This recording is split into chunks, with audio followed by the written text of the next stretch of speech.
Alright, mga kaibigan, at this point, ipapasok ko na po ang ating unang panauhin para sa araw na ito.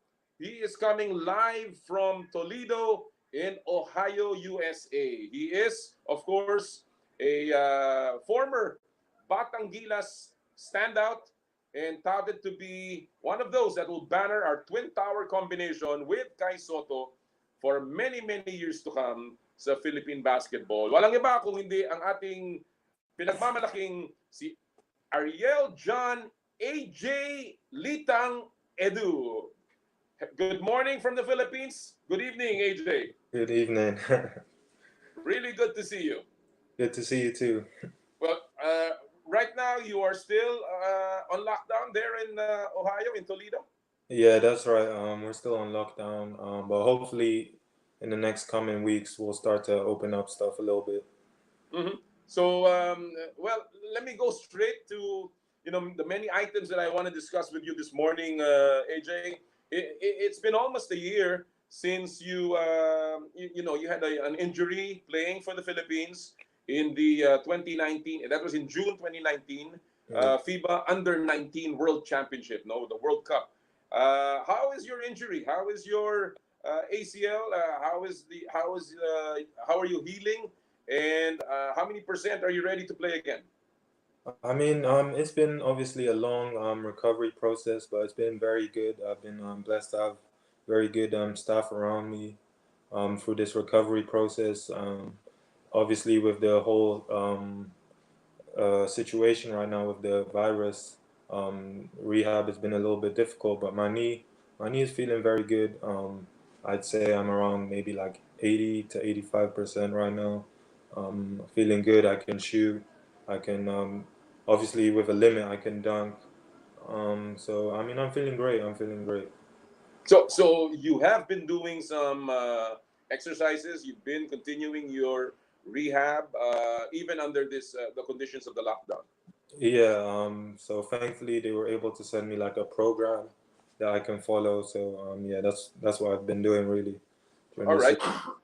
You know what's interesting about your young career is that you missed the FIBA Under 19. That was your first game when you Mhm. reached when you got that injury. Yeah. Uh, Obviously, that also hurt you in your sophomore season with the University of Toledo, and you have to redshirt. And here comes now the virus that has again hindered your progress towards a full recovery. How are you coping with all these little bumps along the road in your young career? And what's your mindset to all of these lost time? I mean, as you said, it's just little bumps. I know where the road is heading. I know the journey where I wanted to lead. So I mean, these little bumps, I just try and use it as motivation, really, to keep working and not take it for granted. Like every day, make sure I'm getting better. I mean, also I could link it back to when the injury first happened. I looked at it as like a blessing in disguise, really. It's an opportunity for me to focus on little stuff like my basketball handles, my shooting, and I mean I think that has improved. So I'm just gonna keep working really, and you guys will see that coming to fruition. And all of these, you're going through it with the help, I suppose, of a lot of people, especially your Hmm. family. Yeah, I've had a lot of support. It's been really good. I mean, obviously being stuck in the US doesn't sound ideal, but the coaches have been great. My family's been great, friends as well. So I've been in a really good place, really. And yeah, just really want to get back at it, really. All right. Well, talking about your family, you are a Filipino by blood as well as a Nigerian because your Hmm. father was born in Nigeria. He is Nigerian. He played basketball for his own home country, and he also coached in Wales when you transferred over there. How big of an influence has been your father to you in your career and in the decisions you've made so far? In your career? He's been a very big influence. I mean, he wasn't someone that like forced me into basketball. I when I was younger, I just saw that he played basketball, and I kind of looked up to him, and wanted to be like him in terms of a basketball player.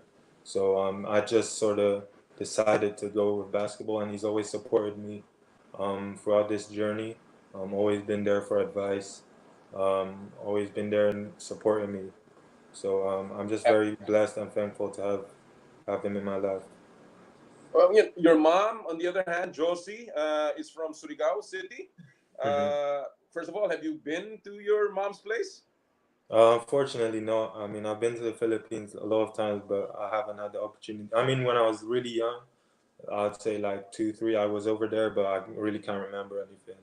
So, I And mean, hopefully soon. growing up, did she ever tell you how big basketball here is in the Philippines? No, really, I didn't realize how big it was until I actually started going in that direction, the Batangilas direction, and seeing how like people reacted and the support that just came in out of nowhere.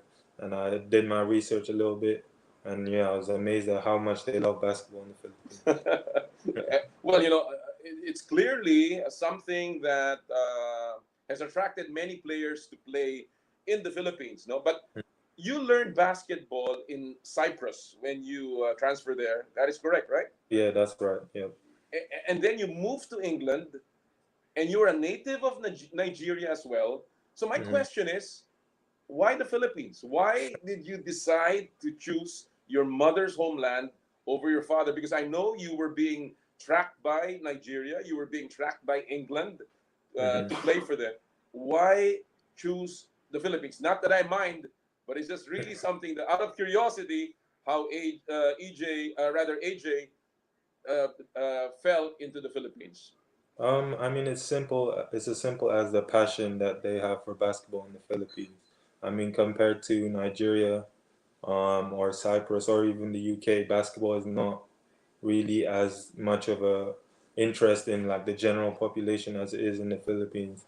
And just seeing how much they love basketball, I was thinking about how I would love to represent those type of people, people who share a similar passion for basketball as me. So it was a simple decision, really. Wasn't very difficult, and ultimately, I believe the right decision.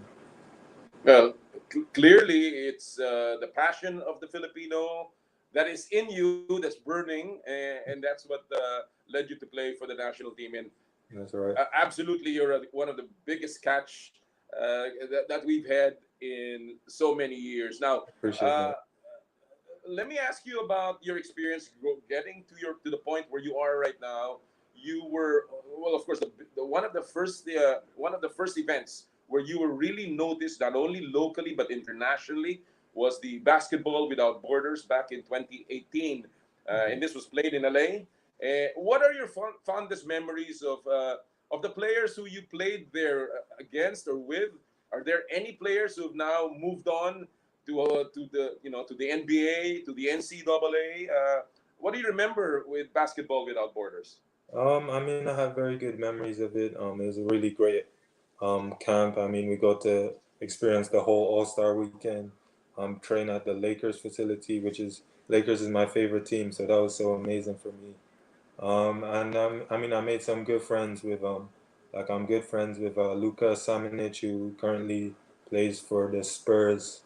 And I also played against Sekou Doumbia, who plays for Detroit Pistons right now and is playing regular minutes. And also players like Petrusev, who plays for Gonzaga. So it's really an elite camp. I really got to measure myself against some very, very good and talented players. I mean, even there's many coming off the top of my head right now. Killian Hayes is meant to be a top five pick. So yeah, it was just amazing, and I really enjoyed it, and definitely recommend it to anyone who has the opportunity. Well, these are names that obviously have great careers ahead of them, Mhm. and probably you will meet again somewhere down the road. As you proceed with your career. And talking about that, with that particular career that you've chosen a pathway uh, through the NCAA in the United States, and you're not playing with the University of Toledo Rockets. How has that been so far? Your experience there, and I know you did not get to play in your sophomore year, but you were a sensation in your rookie year with the Rockets. Any expectations now that you've been redshirted and you have an opportunity to help the team once again next year?